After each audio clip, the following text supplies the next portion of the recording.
Good morning, everyone. Welcome back to Coffee and Headlines. This is our morning get-together live here on Facebook. Well, mostly live. Today we are pre-recording.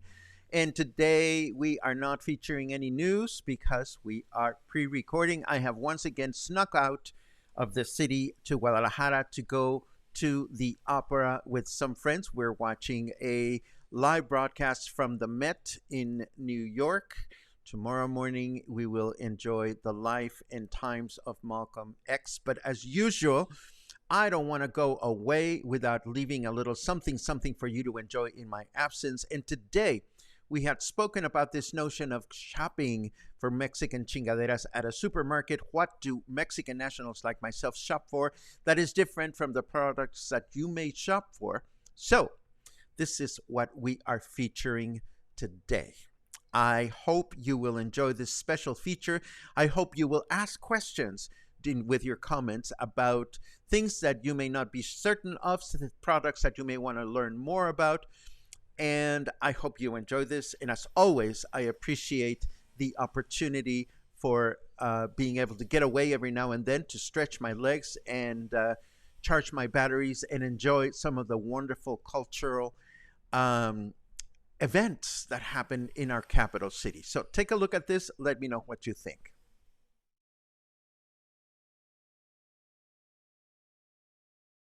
So you've moved to Puerto Vallarta from another country and it's time to go grocery shopping at your favorite supermarket. But what are you going to buy? Are you going to buy the same products you're used to buying back home where you came from? Or are you going to take a chance on some Mexican grocery products that you may not even know how to use yet, but you may want to incorporate into your shopping choices? Stick around and we'll take a look at how we Mexican nationals go shopping at your favorite supermarket.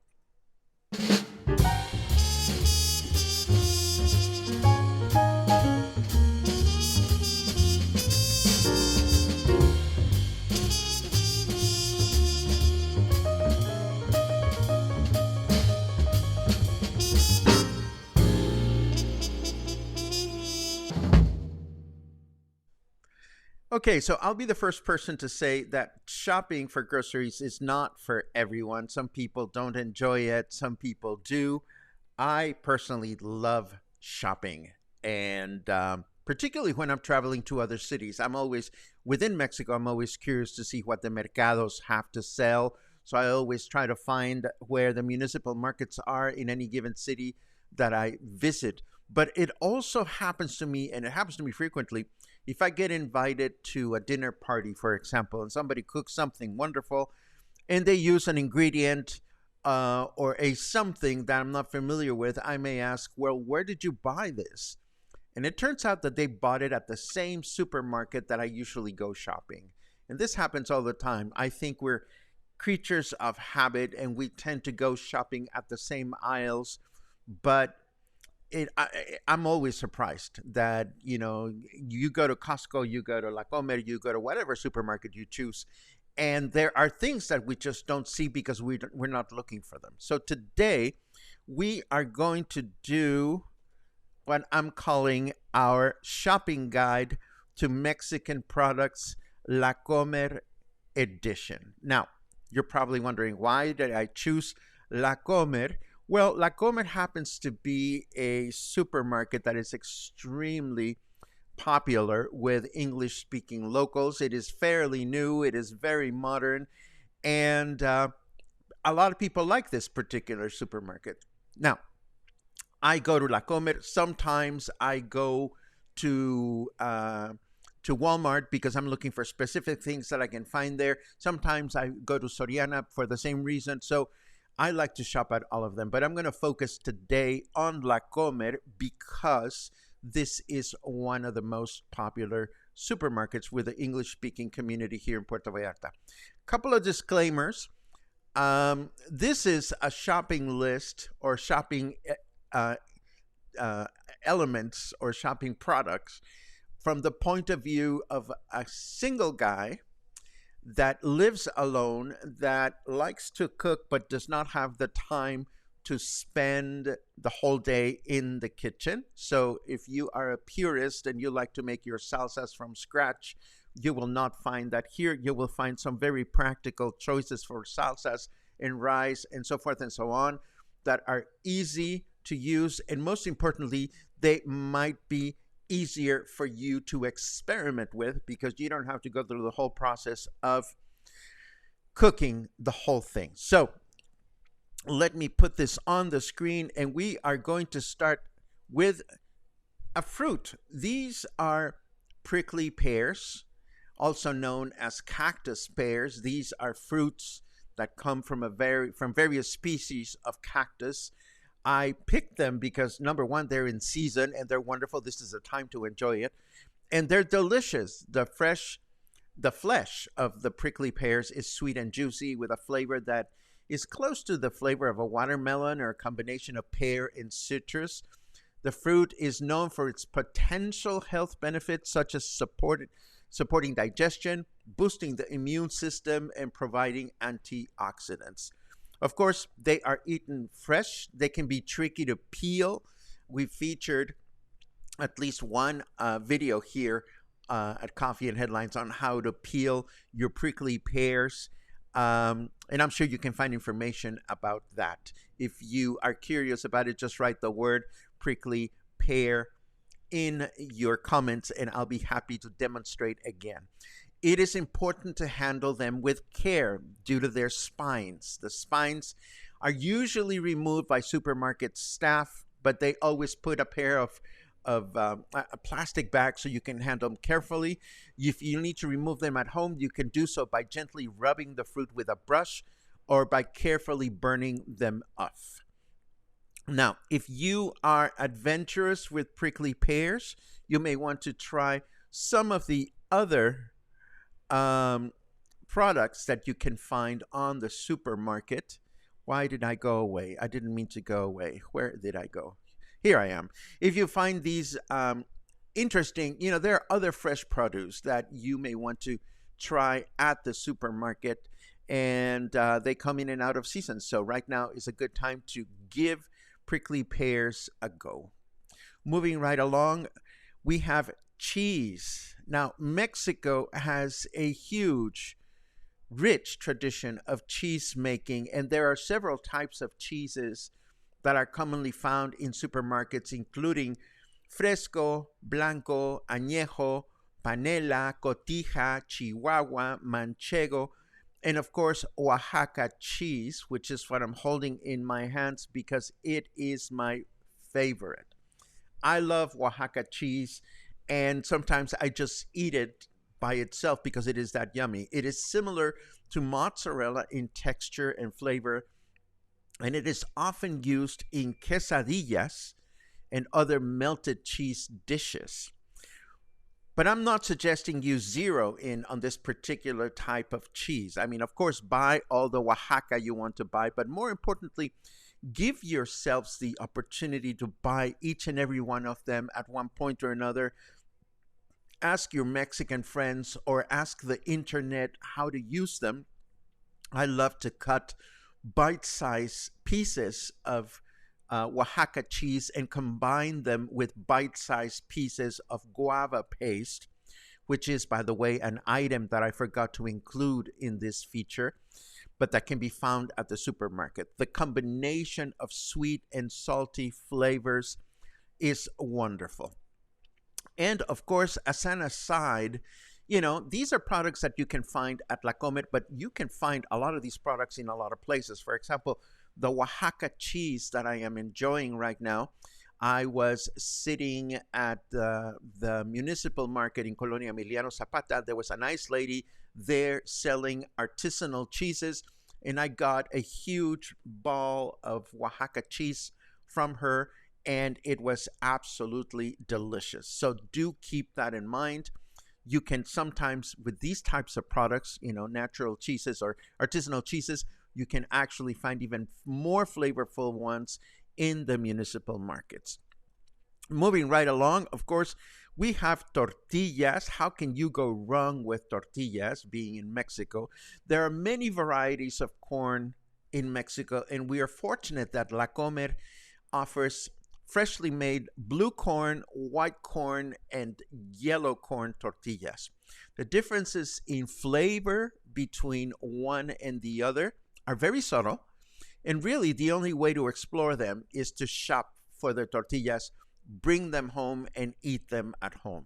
Now, tortillas are great for making tacos, obviously, or quesadillas, or another favorite, which is called a sincronizada, which is a tortilla sandwich. You take a tortilla, and then on top of that tortilla, you put a slice of cheese, or little bite-sized pieces of cheese, and then on top of that you put a slice of ham, and then you cover it with another tortilla, and what you get is a sincronizada. You throw it in a pan to melt the cheese, and boom, it is really a yummy, yummy treat. Moving right along, I want to introduce you to idalmundet. Idalmundet is a carbonated beverage, an apple beverage from Mexico, and the brand has become a part of Mexican culture, and it is often enjoyed as a traditional and nostalgic beverage. The brand is now owned by Coca-Cola, but it was established in 1902 in Mexico City by a Spanish man named Arturo Mundet. Unlike other sodas, idalmundet is sweetened with natural cane sugar, which is appreciated by those who prefer beverages without high fructose corn syrup. I will say that as an adult, I find idalmundet a little bit too sweet for my taste, but it is very flavorful. Sometimes I add a little bit of sparkling water to it, but it is a soda with a lot of Mexican history attached to it. The same thing can be said, or along the same lines, you have Topo Chico sparkling water.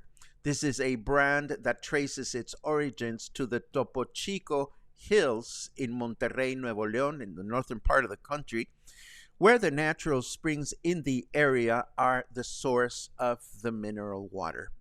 It was established in 1895, so this is an old brand. It is very respected, and it was also eventually purchased by Coca-Cola, but it remains a cultural icon nonetheless. Moving right along, these are cacahuate japonés, or Japanese peanuts. Now, these are a very popular snack here in Mexico, enjoyed at social gatherings or as street food. And the curious thing about Japanese peanuts is that they have absolutely no direct connection to Japan. However, it is believed that a Japanese immigrant living in Mexico City many, many years ago came up with this unique idea of covering peanuts with a crunchy coating that has some Japanese ingredients, and started selling them out on the street, and they became an instant favorite. Now they are packaged and they come in different varieties. Sometimes you can buy them just plain. Sometimes they are flavored with a little bit of lime. Regardless, this is something that is excellent to have at your table if you're serving munchies for yourself or for your guests. Moving right along, this is more about my own personal likes, admittedly.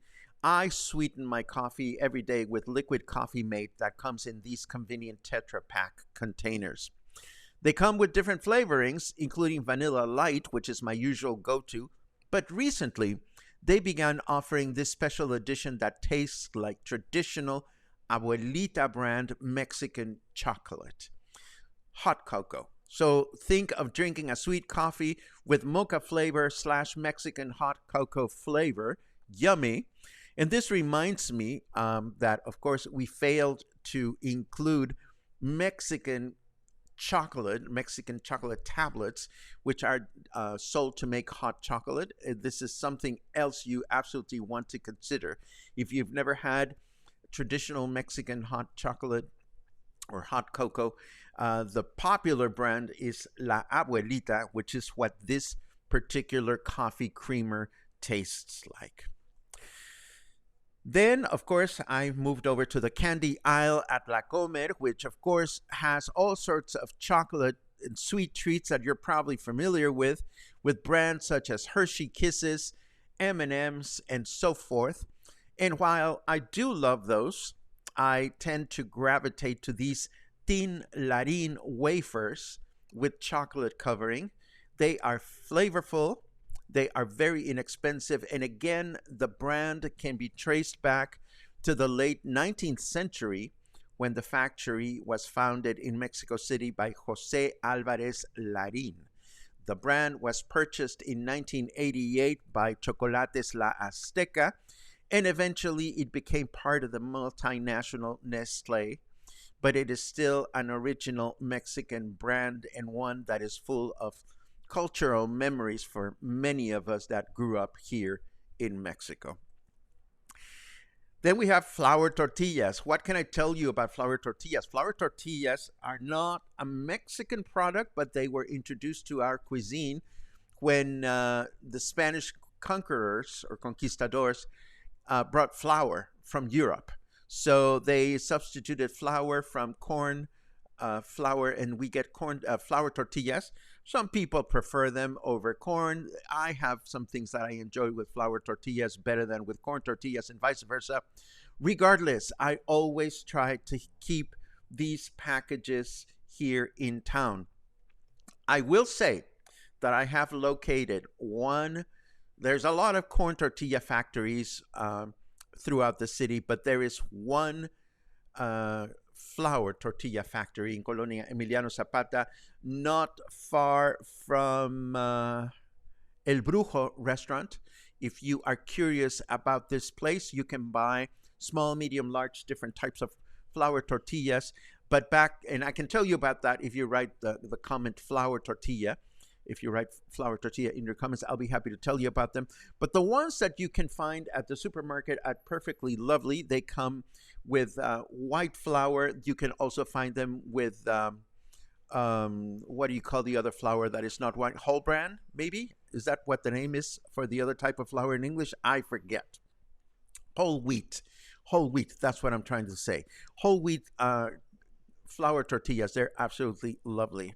Now, I don't know the story behind animal crackers, which are commonly found in the United States, but the Mexican brand of Maria's cookies is just as ubiquitous here in Mexico.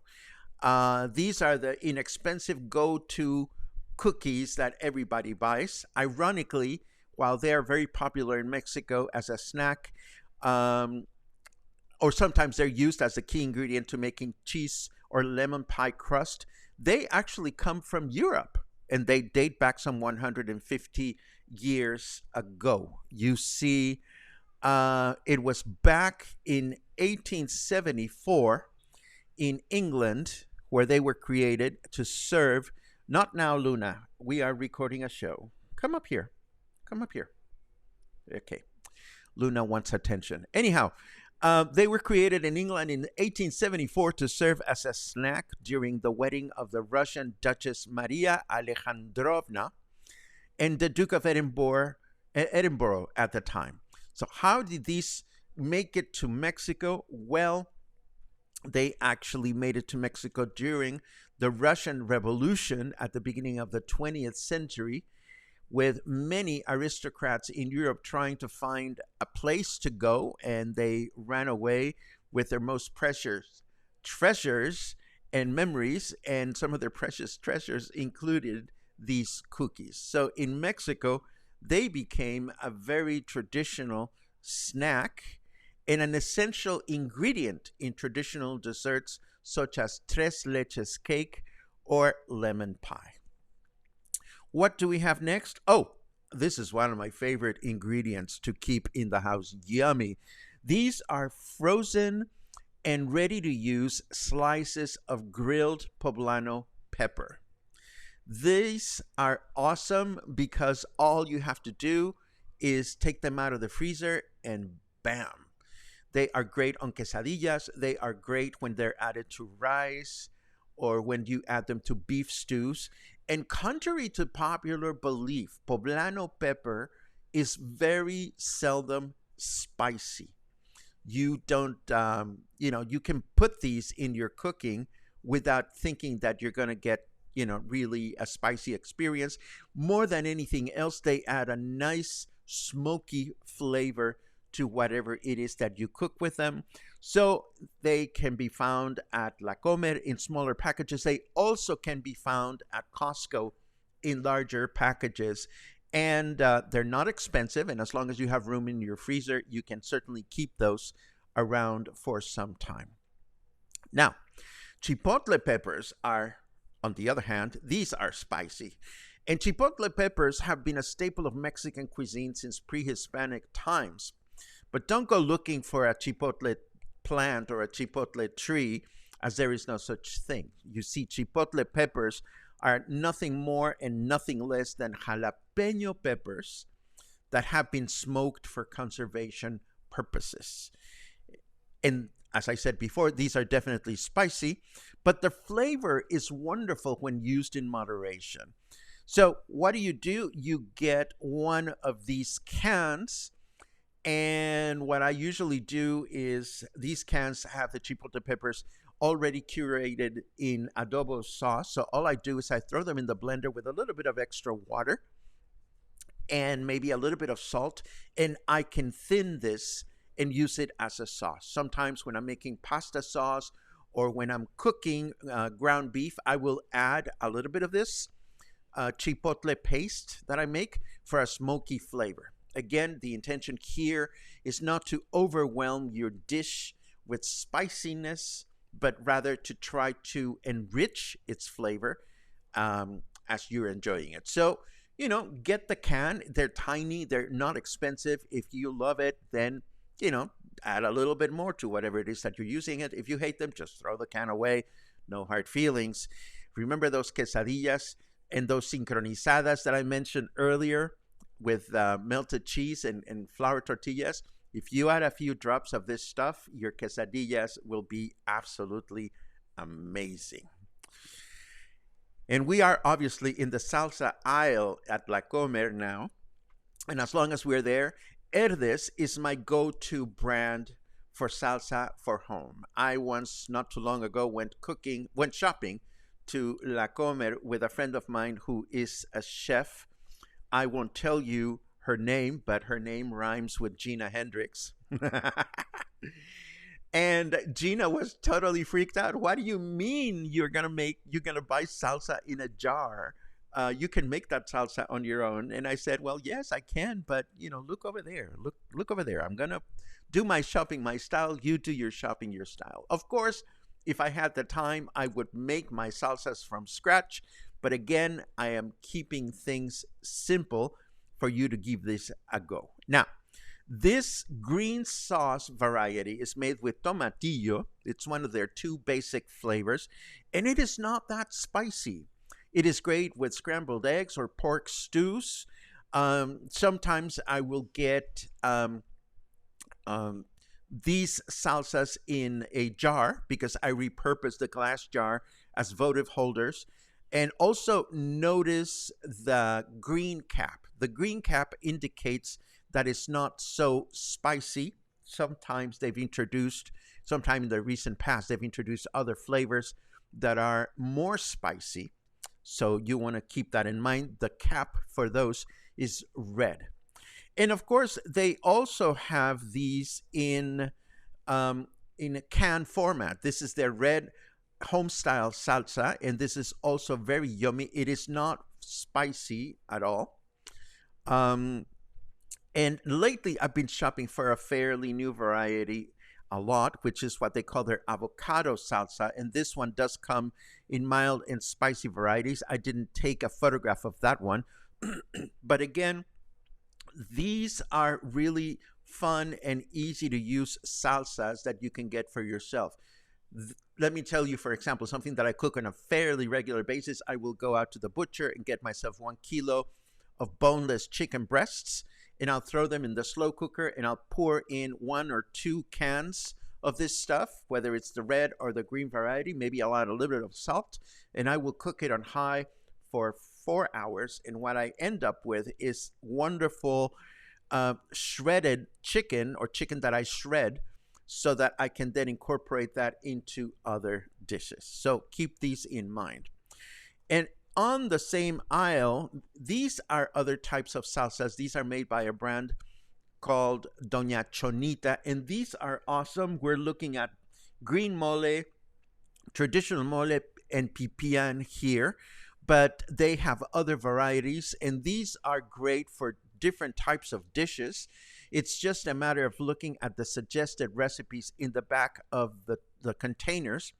And of course, making any of these sizes from these salsas from scratch is preferable, but again, we're looking for practical solutions here and ways to expand our culinary vocabulary without feeling threatened by a very big production.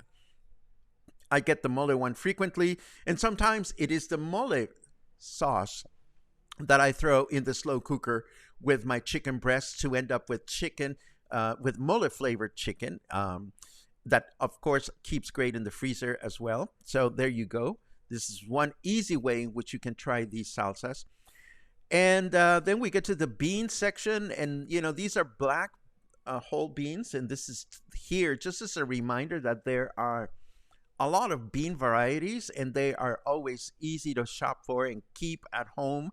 I love these packages because all you have to do is add them to anything from red rice or white rice or a salad. You know, if you add them to a salad, you may want to rinse them first and get rid of the liquid, but the liquid is perfectly fine if you are adding them to a soup or a stew. And speaking of rice, yes, I do cook rice from scratch, but more often than not, I get these pre-flavored packs that are ready in a matter of 10 minutes. They come in several varieties, but I always get the green poblano kind. And if this is what I'm making, I frequently enhance it just by adding a small additional can of corn. And remember those frozen poblano slices I showed you earlier? You throw them in the rice and it just becomes a richer dish. Here is the red variety, which, of course, because it already comes with peas and carrots, I would probably find a can of peas and carrots and add it to it just to enhance it. Or I may add some poblano slices as well. And here is a fairly new variety they're now selling. This is Rotto Texture, and it includes mushrooms. Again, if you choose to make this richer, you can add a can of pre-sliced mushrooms and throw a bunch of Parmesan cheese on top of it upon serving. Now, we've talked about Tajín powdered sauce not too long ago here at Coffee and Headlines. It is a product created in Jalisco in the 1980s when a man named Horacio Fernandez was inspired by his grandmother's cooking. She used to make delicious salsas, and he asked himself, well, what would happen if I made a dehydrated version of grandma's sauces? And that's how Tajín came to be. It is a powdered sauce or a powdered spice, more of a condiment than anything else. And it has become extremely popular. sprinkled in everything from slices of fresh watermelon to popcorn or on the rim of your margarita cocktail. These are absolutely fun to enjoy. And what else do we have? Oh my goodness. We have Habon Sote. Here is another Mexican brand, Habon Sote or Sote soap. Actually, the suffix ote means, in Spanish, it means big. So a carrote is a big carro or a big car. A perrote is a big perro or a big dog, and so forth. So in this case, Habon Sote is nothing more and nothing else than a big bar of jabon or soap. Now, this is laundry soap for the most part, but it has many uses, from washing clothes to eliminating plagues from your plants. All you have to do is Google it or go to YouTube, and you will find many different uses for this very popular brand of soap. And surprisingly, it is extremely popular in places like South Korea, where a single bar of this stuff, which is very inexpensive here in Mexico, can set you back as much as 600 pesos or $35 US. So how and why this soap brand that comes from our states, from our state, it was created here in Jalisco, how did it make it to South Korea, China, and other remote countries? I have no idea. I don't actually use Habon Sote, but I thought you may want to know. Here is an advertisement of Habon Sote from Korea, where it is billed as the magical soap from Mexico. It is as ubiquitous as it gets here, and I find it difficult to believe that anyone would pay such money for an ordinary Mexican soap bar elsewhere. And this, my friends, is our quick and dirty guide to shopping Mexican products at La Comer. And I am sure there are products that I have missed. I am sure there are other products that you may have questions about. And if you do, just leave a comment. I'll be happy to dive into these other products that you may be curious about. And of course, I would be very happy to explore other supermarkets if it tickles your fancy, if it fancies your tickle. I don't even remember what the phrase is. But next time you go shopping at La Comer, consider these products and consider bringing a Mexican friend along so that you can learn more about how to immerse yourself in the way we cook, the way we shop, and the way we eat. And that is Coffee and Headlines for today. Again, thank you so much for giving me the opportunity to get away and check out other things in other places. Tomorrow, Saturday, will be another pre-recorded presentation, but we will be back here live on Monday morning. Have a great weekend, and I will see you soon, but not without thanking you, as always, for supporting everything that we do. Thank you for your subscriptions, and thank you for your comments, and thank you so much for being part of the Coffee and Headlines community. Have an amazing weekend, and I will see you again sometime in the future. Take care.